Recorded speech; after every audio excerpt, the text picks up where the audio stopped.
Neeraj Grover murder case, प्यार, धोखा और एक निर्मम हत्या की पूरी कहानी। सपनों का शहर और एक महत्वाकांक्षी युवक मुंबई, जहां हर दिन हजारों लोग अपने सपनों को पूरा करने के लिए कदम रखते हैं। उन्हीं में से एक था नीरज ग्रोवर, एक स्मार्ट, खुशमिजाज और महत्वाकांक्षी युवक जिसकी आंखों में बड़े सपने थे। वह एंटरटेनमेंट इंडस्ट्री में अपनी जगह बनाने के लिए संघर्ष कर रहा था और जल्द ही एक टीवी प्रोडक्शन हाउस में अच्छी पहचान बना चुका था। नीरज का सामाजिक दायरा काफी बड़ा था। उसकी पर्सनैलिटी आकर्षक थी और वह जल्दी ही लोगों से घुल मिल जाता था। इसी दौरान उसकी मुलाकात हुई मारिया सुसैराज से, जो एक स्ट्रगलिंग एक्ट्रेस थी और एंटरटेनमेंट इंडस्ट्री में अपनी जगह बनाने के लिए संघर्ष कर रही थी। नीरज ने उसे अपने कॉन्टैक्ट्स के जरिए इंडस्ट्री में काम दिलाने में मदद की।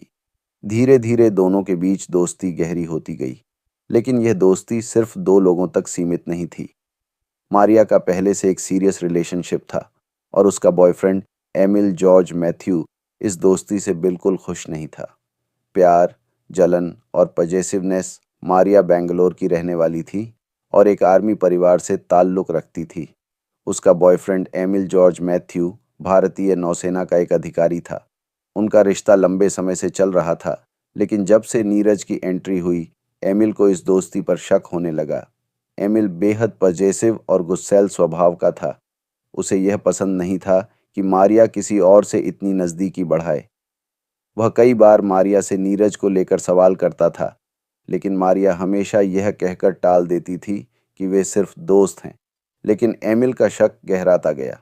जब उसे पता चला कि नीरज ने मारिया के घर पर रात बिताई है, तो उसके अंदर गुस्से का ज्वालामुखी फूट पड़ा। नीरज ग्रोवर की हत्या की प्लानिंग और एग्जीक्यूशन 7 मई 2008 को नीरज ग्रोवर मारिया के घर आया था। दोनों एक साथ थे और तभी अचानक एमिल ने मारिया को फ़ोन किया। मारिया ने फ़ोन पर झूठ बोला कि वह अकेली है, लेकिन एमिल को यकीन नहीं हुआ। एमिल ने बेंगलोर से मुंबई की फ़्लाइट बुक की और अगले दिन सुबह जल्दी ही मुंबई पहुंच गया। जैसे ही वह मारिया के घर पहुंचा, उसे नीरज वहां मिला। यह देखकर उसका गुस्सा बेकाबू हो गया। उसने बिना कुछ सोचे समझे नीरज पर चाकू से हमला कर दिया। मारिया, जो उस वक्त वहीं थी, उसने भी एमिल का साथ दिया। दोनों ने मिलकर नीरज की हत्या कर दी। क्राइम सीन और फोरेंसिक रिपोर्ट। हत्या के बाद सबसे बड़ी समस्या थी शव को ठिकाने लगाना। एमिल और मारिया ने नीरज के शव के छोटे छोटे टुकड़े किए और उन्हें प्लास्टिक बैग में भरकर एक जंगल में जलाने के लिए ले गए। फोरेंसिक जांच में पाया गया कि नीरज को चाकू से कई बार गोदा गया था। हत्या के बाद शव के टुकड़े किए गए। शरीर को जलाने की कोशिश की गई थी ताकि सबूत मिटाए जा सकें। पुलिस इन्वेस्टिगेशन और गिरफ्तारी। नीरज के गायब होने के बाद उसके दोस्त और परिवार वाले उसे ढूंढने लगे। जब पुलिस ने जांच शुरू की तो सबसे पहला शक मारिया पर गया, क्योंकि नीरज को आखिरी बार उसी के घर में देखा गया था। पुलिस ने जब मारिया से पूछताछ की तो उसके बयान बार बार बदलते रहे। यह देखकर पुलिस को शक हुआ। जब पुलिस ने सख्ती से जांच की तो सच सामने आ गया। नीरज की हत्या एमिल और मारिया ने मिलकर की थी। दोनों को गिरफ्तार कर लिया गया और उन पर हत्या का केस दर्ज किया गया। कोर्ट केस और ट्रायल कोर्ट में यह मामला बेहद ड्रामेटिक हो गया। मारिया ने कहा कि उसने डर की वजह से एमिल का साथ दिया।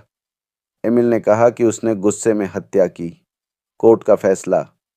एमिल को हत्या और सबूत मिटाने का दोषी पाया गया और उसे 10 साल की सज़ा सुनाई गई। मारिया को हत्या से बरी कर दिया गया, लेकिन सबूत मिटाने के लिए उसे 3 साल की सज़ा मिली। मनोवैज्ञानिक और सामाजिक प्रभाव। यह केस पूरे देश में चर्चा का विषय बन गया। क्या यह सिर्फ एक गुस्से का मामला था या पहले से सोची समझी प्लानिंग? क्या मारिया भी बराबर की दोषी थी? क्या इतने जघन्य अपराध के लिए इतनी कम सज़ा न्याय था? आज भी यह केस भारत के सबसे विवादास्पद अपराध मामलों में से एक माना जाता है।